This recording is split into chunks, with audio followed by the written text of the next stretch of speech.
नमस्कार सगळ्यांना, मी सिद्धी. स्वागत आहे तुमचं माझ्या आजच्या नवीन एका ब्लॉगमध्ये. तर आज आम्ही आलो आहोत राजीव गांधी उद्यानला, जे की आहे कात्रजमध्ये. इथे आल्यानंतर ना सगळ्यात पहिल्यांदा तर आपल्याला हे इन्स्ट्रक्शन्स वाचायला लागतात, कारण ते आपल्यासाठीच असतात. आणि हे लहान मुलांसाठी खरंच खूप छान आहे. इथेच तुम्हाला सगळ्या प्रकारचे ॲनिमल्स, स्नेक्स बघायला मिळतात. आल्या तर हे फाउंटन बघितलं. त्यानंतर ना इथे बघा हे अजगर होतं.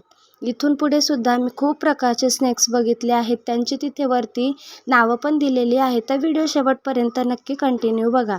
आणि जर आवडला तर आपल्या चॅनलला सबस्क्राईब करायला विसरू नका.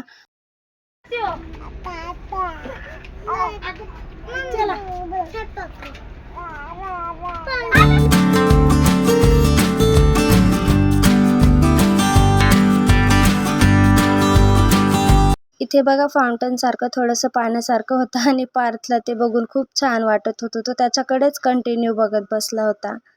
त्यानंतर आम्ही इथे हे चांदणी कासव बघितलं बघा. हे कासव 200 वर्ष जगतं. हो, तुम्हाला पण विश्वास बसणार नाही, पण खरंच हे 200 वर्ष जगतं. इथं माणसाचा आपल्याला भरोसा नाही आहे, पण या कासवाचा आपण 200 वर्ष भरोसा नक्कीच देऊ शकतो.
इथे ना सगळ्या प्रकारचे ॲनिमल्स आहेत, पण मला जेवढे एक्सप्लोअर करता येतील मी तेवढे केले आहेत.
इथे बघा ही खारुताई आलेली होती. ही खारुताई तर ना यांच्या हातातनं बिस्किट घेऊन गेली.